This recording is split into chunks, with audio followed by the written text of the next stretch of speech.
So, previous debates about the guns, I feel like the debates are way too emotionalized and a lot of misinformation that get spewed out there, and and when you talk to, like, when I talk to you or somebody who, it's not that I think your opinion is valid, it's just a misinformation that goes there. But and I really don't want to talk too much on this. We'll but I will just add that it is just as easy for someone on the other side of that argument to feel the exact same way about you. Yeah. And so that's why this is more important. Yeah. The in-person talking, because now we can feel each other out. We can understand, like, we might get emotional, but yeah.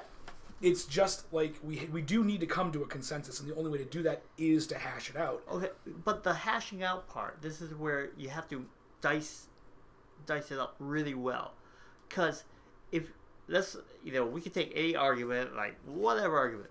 If I present an argument to you where I'm just basing on emotions and what ifs and anecdotal evidences and vague glossing over things, and you present an evidence where it's like, hey, no, this is actually what research have shown, what statistical data has shown from people who don't have skin in the game, and you can make a legitimate argument about that.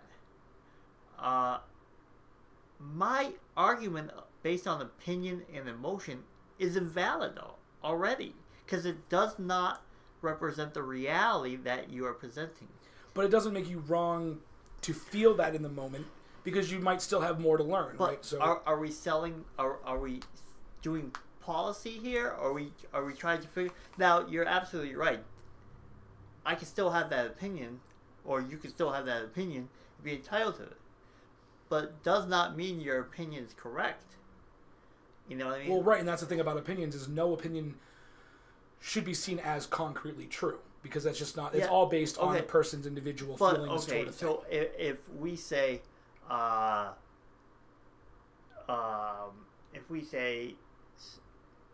ban assault rifles, that's the common thing we're gonna say. That's in the news right there. Ban assault rifles. No. Well, there's no such thing as an assault rifle. I was going to say, you have to be clear in the definition of assault rifle, which no one fucking is. Okay, so they say ban fully automatic assault rifles. Fully automatic rifle. Okay. I back that up. Yep. All right, fair enough. For civilian use. Military? Yes. Okay. That's a different grade. Fair enough. Okay. So, but do you know that a civilian cannot purchase a fully automatic assault rifle? Yeah. Automatic weaponry is illegal in the United States. So why are we banning it if it's already illegal? Because people are not paying fucking attention. Okay. I totally understand that. Yeah. All right. So you see the argument with... and I also get that an AR is just a regular semi-automatic, just like any other fucking rifle. It's semi-automatic. Right.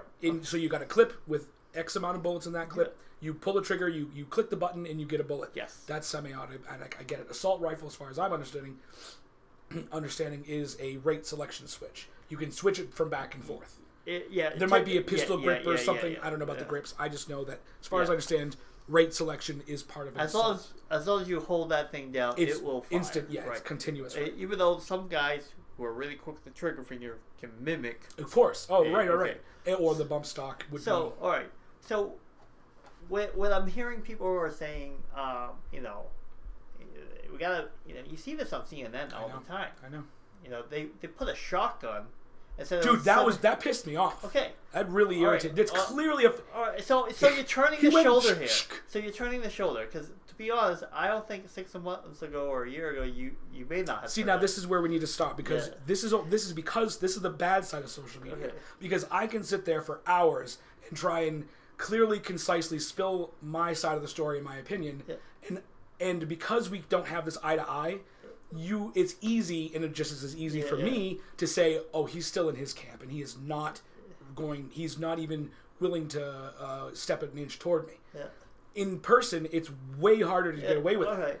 So now you understand, I am not about anti-gun. I'm not about banning... Okay, so what would you recommend universal background check. You cannot tell me that the U.S. has a universal background check, because they don't. Well...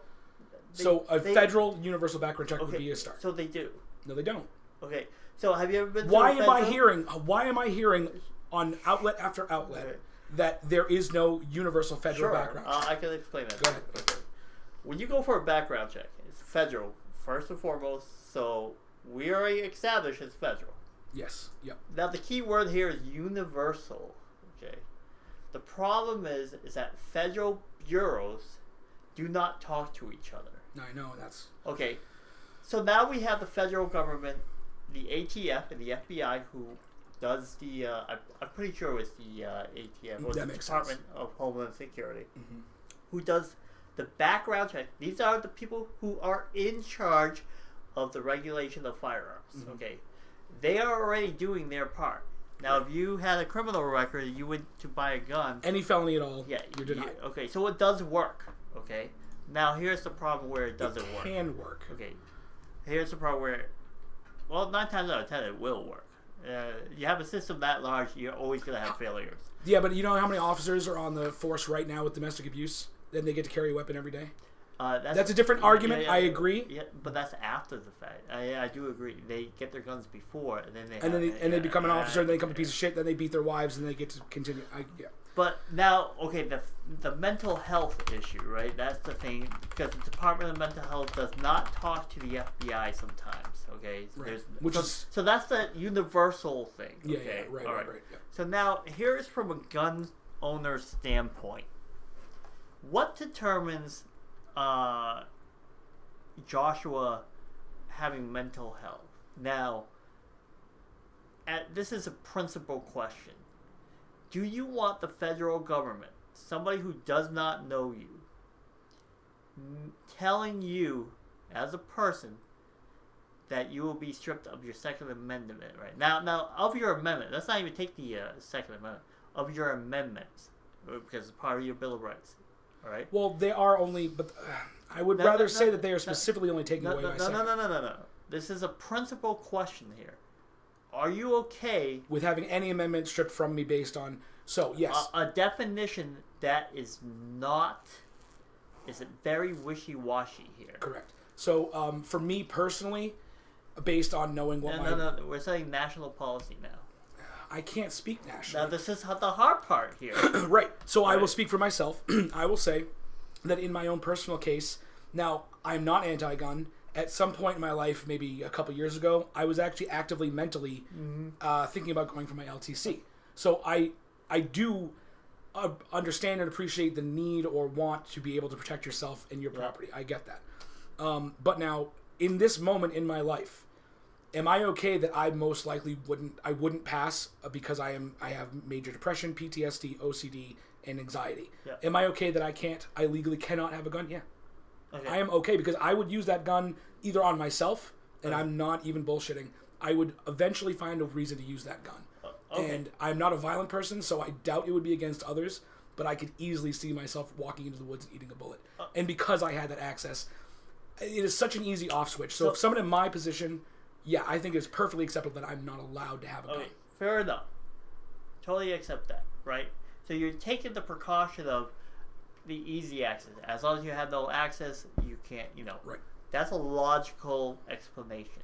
But now, again, I'm going to ask you. National policy, right, I know. You said it's for yourself. For me personally, yes. Right. So now you're...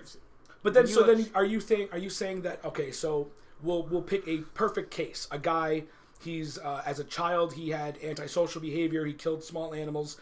He has all the red flags of someone who shouldn't have a weapon. Was he caught?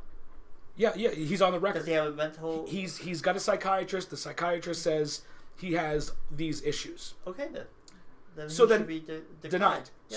So then what's your argument where you say that the government shouldn't be able to have an opinion on my Second Amendment rights based on wishy-washy science? Because psychology is, while it's not concrete and it's ever evolving, psychiatry and psychology is about as concrete as we're going to get right now. So their opinion I can totally explain that. If you're getting to the level of killing animals and a psychiatrist says, hey, we should keep an eye on this, we're already far beyond the point. Okay, right. So that's an extreme case, right? Yeah. So this is the crux of the problem here, is you're taking it an extreme example, of 1% of the population it's not definitive, and applying it to 90%. Yeah. I will always err on the reason of giving people more freedom. Now, listen, if you chose to blow your brains out, that's your freedom of it. I agree. Okay.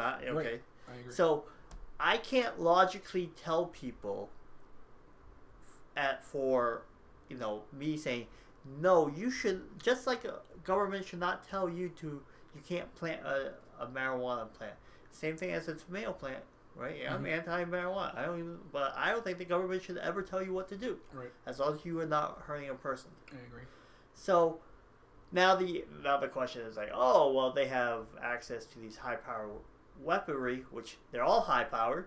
A gun is going to kill you with exactly. A Derringer can kill a person. But exactly. The terminology that mass media uses is to make people. But that's just the system self-perpetuating. No. So it's gross. Yeah, but that system is being reflected on a certain spectrum of politics, and that is the more liberal side. Okay, so so the liberals are definitely chiming in right now, but I don't necessarily see them actually gaining any ground. Because the Republicans are stalling. Reverse. The fundamentalist conservatives. Yeah. Whether the Republican or not doesn't even matter. If you're a fundamentalist conservative, in my opinion, you're facing the wrong direction. But okay, on gun control? Are we talking about in general conservatism? We're talking about gun control. So conservatism. I believe if you're a conservative and you think that there should be absolutely no, and there are people who think that there's too much regulation. Those people, I feel like they're just so out of touch with reality. Well, what's too much regulation? Well, I don't know. So that's their opinion. I can't speak for them. But they would say that what we're trying to propose now, banning bump stocks, banning extended clips, they say that's overreach. Yes. I have to disagree because, okay, so what's the point of a government? Now, small government, I can agree with you, is important. I don't want a government getting into my bedroom. I don't want a government getting into my pocketbook too much. Okay. I don't mind paying taxes, different But you already did, though. What do you mean? Because you already said if you're pro magazine clip, pro bump start, right? Well, but then what? Right. So my point is, what is the point of government? If it's not to take the whole country and look at its well-being as a whole, against individual needs, wants, and wishes. If the government is here, which it should be, and I believe the intent always kind of was, at least to some degree. Although you can look at history and you can say that government has always been perverse, always been basically a type of dictatorship. One way or another, we are always slaves, and the elite powerful are always in the minority, but always in control. That's been a consistent pattern throughout all of humanity, but which is just exhausting. But okay. I just feel like do you think the government should be able to regulate these for the safety of the majority of the people? For the benefit of the masses, yes. But I think that that's what's going on right now? No. And do I know how the government should approach that method? No. So okay, so again, holding your feet to the fire here is, do you think the government should be able to tell you what you can and cannot buy? Under certain circumstances, very specific. Yes, I do. I do believe that can apply. Yeah. Okay, so it's got to be agreed though, democratically agreed upon. It can't just be like an executive order. Grab, right? No, right, nothing like that. That's again going backwards. Okay. That's what has happened. Yeah. People always try to outdo and outfight and fight fire with fire. So if the majority of people say no to it, the majority who? Of sorry, no to what? No to what? Let's say no to magazine limiting. Well, so the majority of gun owners is still nowhere near the majority of the people in America. I don't know about that one. I can't. So just because there's almost 300 million guns, that doesn't mean that every person has a gun. That's true. That's true. All right. So let's take this back a second. All right. Let's say we ban high capacity magazines and bump stocks. We'll throw those in. Oh, sure. Okay. Now, when I mean like 30 rounds. Okay, 30 rounds. 10, 15 rounds, I'm not going to fight. I'm not going to pinch. 15 rounds is fine. Okay. But 30 rounds. So you're okay with 15 rounds? Sure. Okay, so half. Okay. Sure. Let's say, and this is totally plausible, this is not in the ether here. Kid goes out, buys 3 or 4 magazines. Have you ever seen? You could simply watch a YouTube video I could personally do it How myself. easy it is to switch out mags, Yes. you're saying? Okay. Yeah. So now, kid does that, kills about, let's say 60 people. Government goes, all right, now we gotta go down to like 10. I understand the slippery slope argument. I really do, because I But can apply it to many things myself. But look at what's going on here. This is more of the government going like this. I get it. I know. So to me, it's a question of how do you prevent the government ever going like this? That is entirely up to society itself. The people who are being governed by that government cannot become lazy, and that is exactly what's happened. So right here, when you're voting for that kind of stuff, when you're voting for restrictions on a personal freedom. Mm-hmm. Now, I'm not saying atomic bombs here. Right. So then you do agree that there is a line. Yes. You wouldn't want your neighbor Bob to have a nuclear weapon. You wouldn't want him to have... Well, a nuclear weapon is not the same as... You can't put... It's more like... I get it. You can't... They're not... Yes. Yeah. Okay, so you can't throw that. You wouldn't want him to have a minigun, right? What's a minigun? A minigun's the one that... It's Sure. a round rotating thing with the fast and the crazy and the... Okay. You would be okay with Bob to have that? Hypothetical Bob? What is he using it for? So where is the line of your personal freedom versus the safety and absolutely. peace of mind of everyone else around? Okay, so Bob is a psycho with a minigun. I'm not saying he's a psycho. He legally he could in this hypothetical then world. I have no problems with him owning. Because why? Okay, what's the point? Okay, what's the point of having a 60 round magazine? It's just because you can. Yeah, just because this is America. You are allowed to do what you like to do. Now, within reason, there are regulations, there are lines that need to be drawn. What does Bob do, or me, who I go with a 60 round, or I go with a minigun to a field, I shoot shit up, I blow things up. People do this. Look, if all you're doing is taking your minigun out to a range and shooting the berm just to have fun, then you are going to need a special permit from the government saying that you are legally able to and vetted to own that weapon. Well, do. A license to carry. No, we're talking further. If you want to go beyond a handgun or a shotgun or a semi-automatic rifle, you need extra vetting. Okay, which there is. Yeah, I know. Okay, so we're in agreement of that. Yeah, there. So if we look at but if I pass I am not a felon. I don't have any psychological problems. So, I think that there needs to be. What's the problem here? Well, there isn't so much of a problem. It's just that my opinion is that you would need to prove that you have a reason to own that gun. So now you're trumping over my rights. Yeah, because in your opinion, your rights trump over my... What am I doing? I'm in the woods. I get it, but have I committed a violent act? No.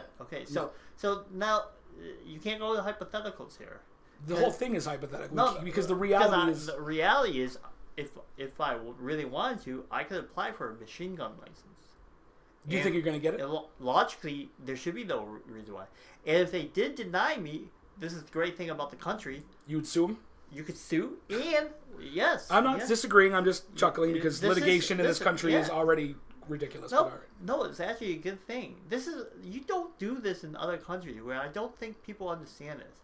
You can sue the government on your behalf. I know, and they have to take it serious. Right, but if you're going to tie up the government court system because you really want it's a your minigun, personal freedom. But what if Josh wants to grow pot leaves in his backyard? If I wanted to 10 years ago, I would have, and I could have gone to jail. Yes. Now it's perfectly legal, so I do. So there's change. The moral of the story here is that the government should not be able to tell you what to do as long as you are not physically or psychologically harming people. So then, all right. I know you don't like hypotheticals, but let's make it hypothetical. Let's say that in this real world right now, 95% of Americans, conservative, everybody. What we're relaying here is all real world. Here. I know. But I'm just saying, all right, let's just say that 95% of the entire U.S. population agrees that no civilian should ever be allowed a minigun. You got a problem with that? You would fight against that? Yes. 95% of your fellow man totally disagrees with you. Yes. And you think... Yes. But doesn't that... explain? You can explain after I say that. Sure. Doesn't that just make your personal freedoms more important than everybody else? No. Why not? Because I'm not trumping over anybody's freedom. You're saying that your personal freedom to own a minigun is more important than everyone else's freedom to be able to walk out into any public space and not be worried that some asshole has a minigun. Sure. Because, hey, all right, so I'm walking out in space. What if I have my minigun in my closet? Just there for years. Well, first of all, then you shouldn't be an owner of a minigun because that should be in the fucking in my safe. In okay. my safe. All right. Okay? Lack of a better word. Yeah. What's the harm of that? Nothing. Okay, so now I take my minigun out and I blast a bunch of people, right? Mm-hmm. So now I committed a crime. Yep. And obviously I will be executed. Most likely. So there you go. So that's my punishment. Now, this life is not fair. Well, we do live in a world with firearms. I've always said there's two ways to fix the gun problems. Get rid of every single gun ever, which is impossible. Or you give everybody guns. Now listen, right? Okay? If everybody had a gun, Joe Schmo who blows up a something, he's going to get shot real quick. Okay? We'll step on that a little later, okay? I don't even want to be on this conversation. All right, I really don't. Because no, it's actually really good. So far, yeah, man. So far, it's been... You're working through it. Why are you... See, now you're making about me having to work through it. Okay, so what have I said that's illogical? Nothing, except the fact that you won't give up the fact that it seems patently ridiculous to some degree that every human being in America should be allowed to get whatever fucking gun they want. Okay, in America, I just think as long as you don't have a felony and as long as you don't have a psychological problem. Okay? Right. So I conceded that. Okay? Right. So I do believe in some guidelines and standards, right? But at the same time, I lost my train of thought here. You're saying, why should some guy have a minigun? Which is, you're absolutely right. The purpose of a minigun is just blatantly like, well, that is stupid. It is a murder machine. It is only designed to kill people. But is it against the law to be stupid? Anybody can be stupid. It is not against the law to be stupid, Okay. but it should be against the law to be stupid and have a gun. Yeah. Okay. But which is where the vetting process comes from. Okay. Background checks, local police in Massachusetts. You have your LTC, right? In Mass, you had to go and meet with state police and probably local police. Local police only. Only, okay. I thought state was involved. Either way, so you had to do that. But the state does look through your things. I like Massachusetts gun law. Yeah. I think Massachusetts gun regulation is actually pretty decent, and in fact, our state has very little gun homicide. Yeah. I am okay with our gun regulation as it stands. And we have a federal one. We of course, yes, we obviously do participate in the federal one as well. So we already have a background check. We've already conceded I don't necessarily concede that it's strong enough. Okay, so like I said, so now we're in the wishy-washy of the government saying, based on them not really knowing you. Remember, when we're talking about government, we're talking about a structure that is also invisible but very real. Yep. Mm-hmm. Okay. And to me, when you say, 95% of the people say no miniguns or no right now high-power assault rifle, to make it even more real, right? This comes into the question of the majority of the tyranny of the majority, and the way the government was set up. It was, the majority should not overrule. Otherwise, we still have slaves. The majority of people was pro-slavery during the Civil War. But the way it worked out is but right now our democracy should be based on what the majority dictates. That's a scary, scary thing. That's a scary thing. Well, then how do you define democracy? Okay. Because if democracy isn't the people all voting toward a thing and the majority agreeing, that becomes law. I mean, that's literally what this country's been based on from the very beginning. So we don't live in a democracy. I know we don't.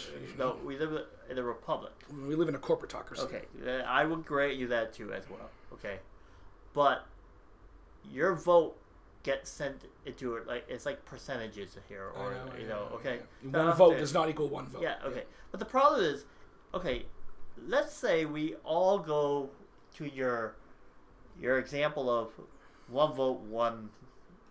Yeah. So what happens when we have, 125 million, or 250 million Christians who want to enable anti-abortion, church has to be in the state. We're living in this is a real threat. I agree. So what I'm saying here, the beauty of, you cannot get anything better than what the Constitution gives you. the American Constitution, the way it was written, and I believe the way so it was intended, flexible. is very flexible, and it's a living, breathing document to this day. And the Second Amendment obviously says very clearly, you should be worried about the government. And yeah, but it also very clearly says a well-regulated militia. Yes, a militia against the government. Right, but are you as an individual, are you a militia? Are you well-regulated? No. What they meant by regulated. So now you're going to get into speculation. No. You weren't there, and you didn't talk to Jefferson, and you didn't ask, what did you mean by this? This has been interpreted by the Supreme Court. Interpretation is a type of opinion. Okay. Interpretation is not fact. And the way the document is set up, it's very flexible. Mm-hmm. Okay. The regulated means to be well maintained. Those two terms regulation don't define much. Yeah. What do you mean by maintained? A well maintained, as if you have a well enough presence to counteract. You could look up all those guys who wrote that stuff. They were vastly anti-government. That's why they. Yeah. So what you're proposing here is more government, though. Because in this day and age, I do believe that when this whole thing started, this country started, and the Constitution was being drafted, I feel like they were doing what they had to do at the time they had to do it, and I believe they took all the right steps to do that.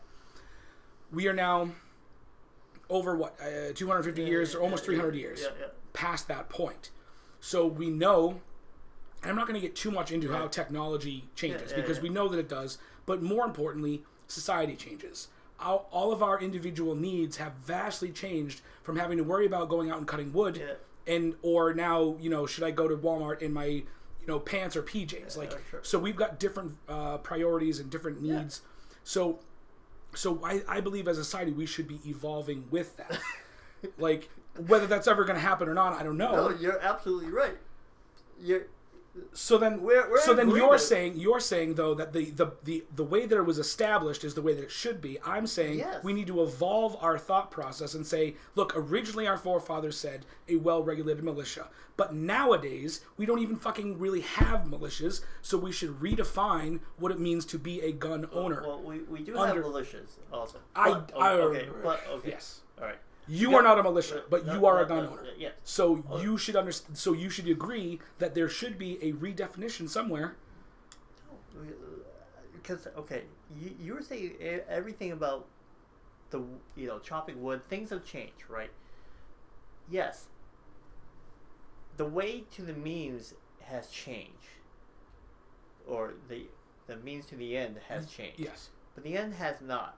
Okay. There are people still murdering, and No. I'm not even saying that. I'm saying the end as what those first 10 amendments are not tangible things. They are principles. Right. Okay. Principle of nobody should tell you what to say. Nobody should tell you what to think. You should be wary of government, and you should fight back against government. No cop or no government should be search and seizuring your stuff. Mm-hmm. So if you're believing in all that, I do, then you cannot logically say, I just can't put this in perspective. You can't say for me, you should restrict ways of people having personal freedoms. So as long as they're not harming a person, right? And that's so why we have prisons. Again, in that world where you are a perfectly vetted, perfectly mentally healthy person, you got the money to pay for the safe and the gun and all the safety things. In that world, if you want to own a minigun, yeah, sure, okay, but we live in that world. Though. Not necessarily. So again, I said back in the day it was established this way, but things have changed. I don't understand why our government can't adapt with the times. Now, is it? No. It's very slow to move. It's super sluggish. What are you adapting, though? We are agreeing that these are principles. Yeah. So you agree the principles are good. I agree they're good, but are they infallible? Are they absolutely perfect? No. Okay, so because no human system is perfect. So do we need to readdress every so often? All right. So what part of, let's take. We can bring up all the first 10, the Bill of Rights. Yeah. What part would you change? Well, I mean, I don't. All right, let me look up the Bill of Rights because I don't have it right in front of my face. You put in Bill of Rights. I'm not even saying that I would change. Bill of Rights in plain English, because sometimes they could be kind of like. I don't need plain English. Okay. All right. Amendment 1. Congress shall make no law respecting the establishment of religion. So I wouldn't change that. The government should have absolutely nothing to do with religion. Right. A well-regulated militia, being necessary to the security of a free state, the right of the people to bear, the right of the people. So again, the right of the people, not even just the right of well-regulated militias. It says of the people to keep and bear arms shall not be infringed. I don't have a problem with that. Amendment 3. No soldier shall, in time of peace, be quartered in any house. I mean, these without the consent of the owner. This is given the power to the owner. Right, I understand. Yes, the castle to the law, person, that sort of to thing. you, right, individual citizen. Amendment, but again, now this is not necessarily applicable to us in 2018. No, yes, it is. It could be, but it isn't. Yeah. We are not under. We are not under direct threat. Okay. Even though our government is off the rails. You are taking this as a literal. This is principle things. When the Supreme Court reads into this, they are not applying. Some of them are very literal, and some of them are saying, how do these things, the fabric of this country, do any laws break the fabric of these countries? Mm-hmm. So, if Trump says we're doing martial law, and you got away with Amendment number 3, right? Let's say you said, let's get away with it. You just said, we don't live in this country. But Trump said we're in martial law because there was a terrorist attack. Mm-hmm. You can't fight him on. Well, now, first of all, I didn't say I would get rid of it. I just said it doesn't really seem to apply. That's all. That was just now So now I just gave you a reason why it should be there. Of right? course. Yeah. Well, it should be there because it's there to begin with. Right. It needed to be there because it's not applicable in this situation right here, right now. Does not mean you throw it out. Okay. Number 4, the right of the people to be secure in their persons, house, papers, so property absolutely should not be violated. Okay. No person shall be held to answer for a capital otherwise, so you cannot self-incriminate. Yeah. No criminal prosecution occurs shall be the right of a speedy... Yeah, so then this is a speedy trial. None of these things I would get rid of. I would just say that we, as a society, need to address the current reality. So the current reality might still include all of these Bill of Rights, but maybe we need to add like an 11, 12, and a 13. Well, not obviously. Yeah, you know what I'm saying. Like a 48, 49, 50, whatever. All right. So you're saying what do you want to add here? Because if you're adding the restrictions to magazine capacity and whatnot, that's already running counter to the Second Amendment. I don't see how it is, because if you can own a semi-automatic rifle, which I completely agree with, and you can have a magazine up to 15 rounds, which I am okay with. Okay. If you're sitting up in a tree stand and you're hunting deer all day, you want 15 rounds. That way you'd never have to recharge the whole day. I'm fine with that. Do I think you need 30 rounds? No. I think most people, if you want to use... Why do you think... What's that magic number 30? Let's say... Well, it's only because that means that if you're standing in a crowd, you can pull that trigger 30 times and kill potentially 30 people before having to rechange, where in that moment, maybe you've only killed 15 people. You go and switch. Those other 15 people who would have been dead had a chance to get away. Now, this is a perfect example, but I'm just saying... Most people... Now... So statistically, I'll put it in easy words. You're saying statistically... The number of fatalities in mass murder would be lower if the ammo capacity would be lower. Exactly. Now, even if they had... So let's say they had two 15-round magazines. Yes, they now do have 30 bullets, but there is a moment where they could fumble. They have to switch that out. But now we're at hypotheticals. Right, but it still buys you time. Okay. Whether they got 30 bullets or 60 bullets. That's hypothetical, though. We can't do hypotheticals. How did that switch over from being okay to being hypothetical? Because you say it's stumbling over. What if he's perfect shot? Now that even me saying... right. Now me even saying, what if he's perfect shot is a hypothetical. Right. Okay. So... Here's how I view that problem, which is totally valid, because I will concede statistically if you have lower amount of ammo, you can't shoot as much. Yeah, I concede that. Okay, but here's the problem where we go into this Second Amendment. Like I said, we first started at 30, now we're at 15. And Now we're. Well, this is when society steps in, and this is when society says no government. But this is the government. This is the piece of paper that says already to the government.